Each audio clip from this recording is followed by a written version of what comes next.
Today we're going to look at how to take simple triad shapes and transform them into creative rhythm guitar parts.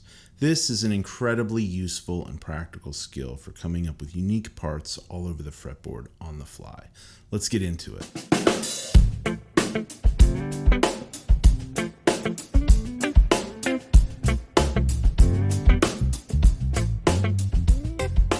So a little bit of theory before we dive in. Today we're going to be playing over a 1-chord vamp in D minor, and we're going to be using triad shapes from C major. Now those of you that know your modes know that playing C major over a D minor chord gives us a D Dorian sound. This is a minor scale with a raised sixth. And to me, this is a more pleasing sounding minor scale when playing over a 1-chord vamp. But this triad concept works over all types of chords and chord progressions. So let's review our C major triads. To start out, we've got C major, then D minor, then E minor, F major, G major, A minor, and B diminished. And we've got 3 spots we can play these triads on a set of strings. So for instance, we can play C major here, here, or here. And any of these can be a starting place to play our diatonic family of triads. So C major, D minor, E minor, F major, G major, A minor, B diminished. Or we can start here.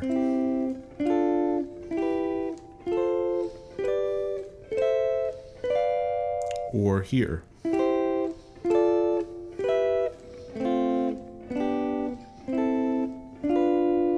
And back to C.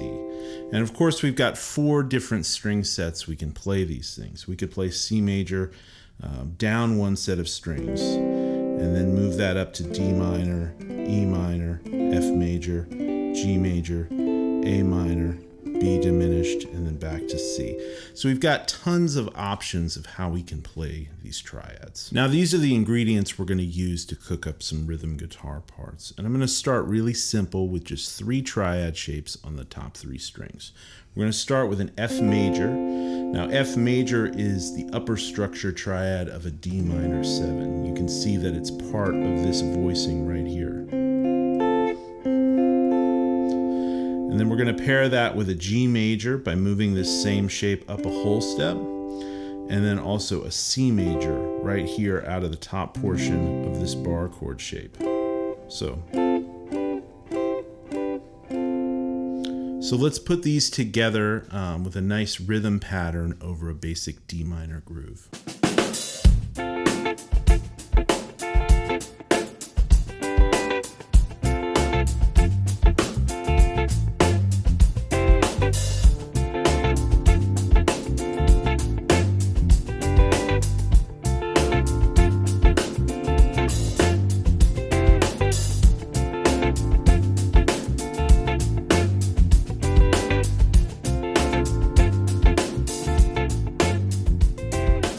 Alright, so now that we've established a groovy little part, we can start moving these triads around. So I'm going to play a very similar part now, and I'm just going to move these triads up 1 position. So instead of playing my F here, I'm going to move it up here. Instead of playing G here, I'm going to play it up 1 position. And then instead of playing C major, I'm going to sub in an A minor right here, just to change things up a little bit. So these are my triads. Now I'm going to keep the rhythm very similar to the previous example, but just show you how we can change things up by subbing out different triad shapes.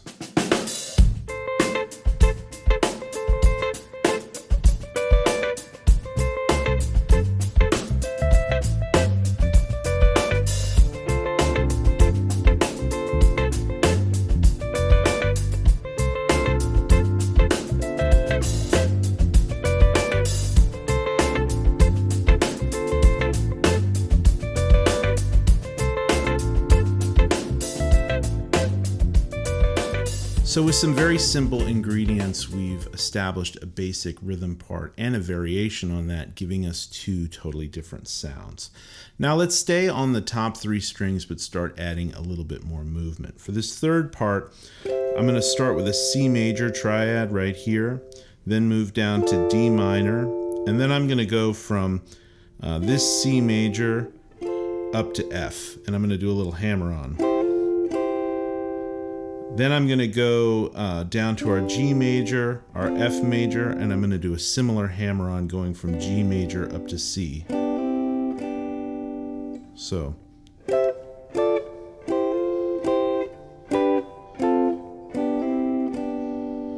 Right, so you can see these triads a lot of times are very connected and close by one another. So, you know, really learning those triad groupings and shapes all over the fretboard and being able to visually see them is a huge help when coming up with parts. So I'm going to put this together. This is going to have a little bit more movement to it. And these are the kind of ideas you could use also as fills along with your other more simple rhythm parts.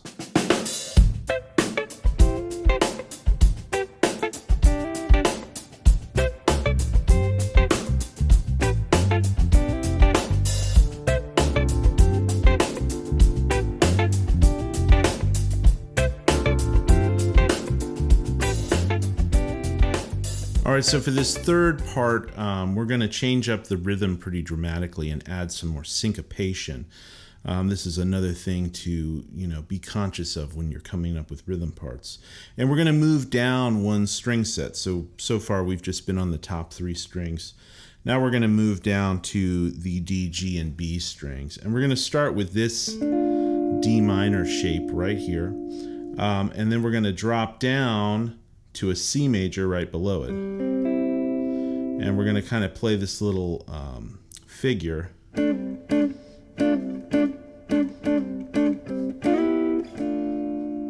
So that ends by sliding this D minor grip up a whole step to E minor. And we're just kind of creating a rhythmic motif there.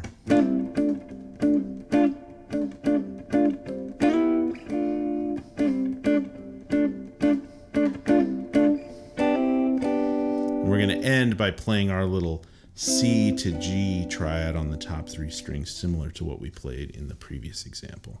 Here's what it sounds like to the groove.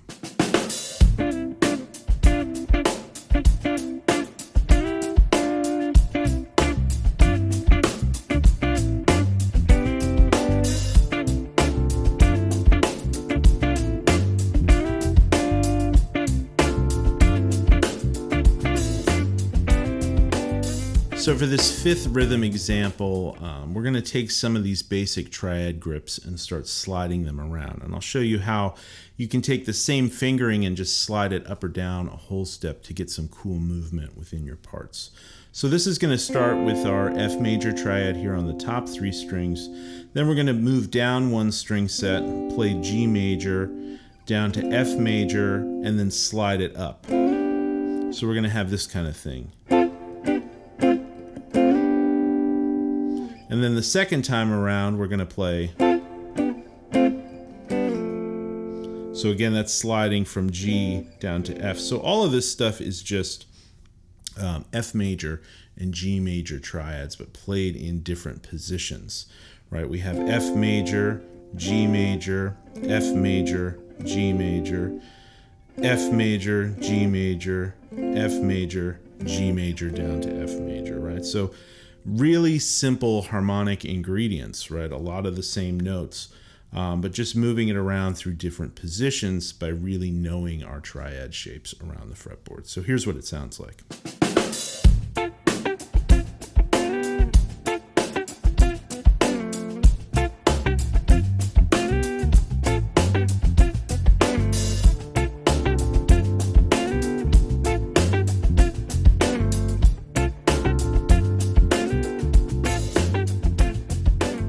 All right, so for the 6th and final example, let's create something using a lower set of strings. We're going to start with this F major triad here on the A, D, and G strings, and then slide this shape up a whole step to get our G major triad. And we're going to create sort of a funky little rhythmic motif, and I'm actually going to use a lot of upstrokes with the pick to grab the top part of this triad voicing. So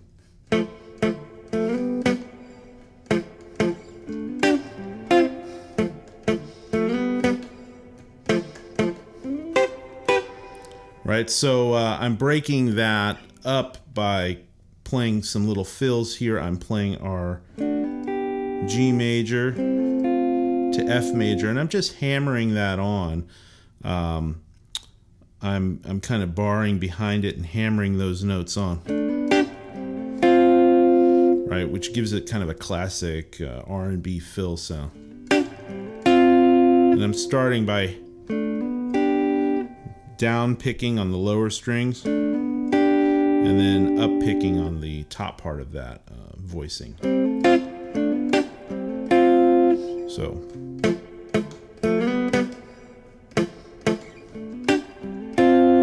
then the second time around,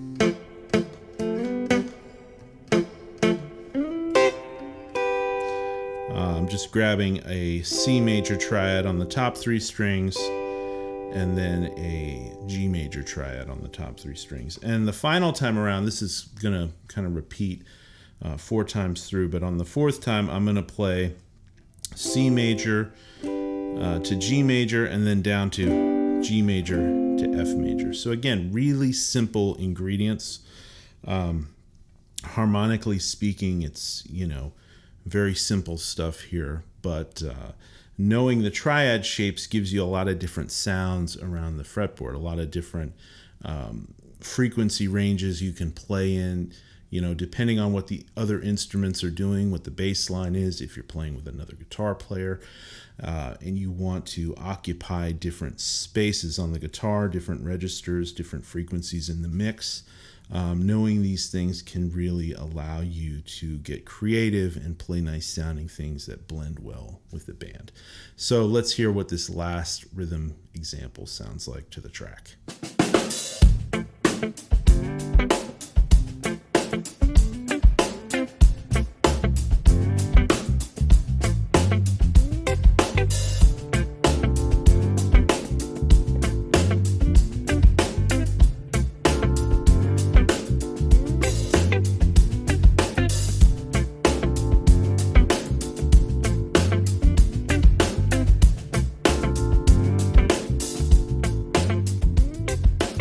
All right, so these are just a few examples of how you can use triads to come up with rhythm guitar parts. I encourage you to experiment with this on your own.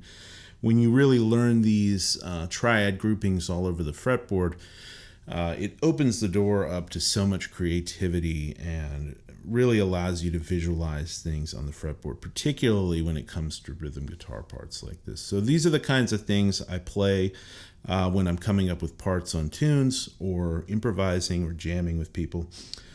So I find it really useful, and I hope it's useful for you too. So until next time, happy practicing and take care.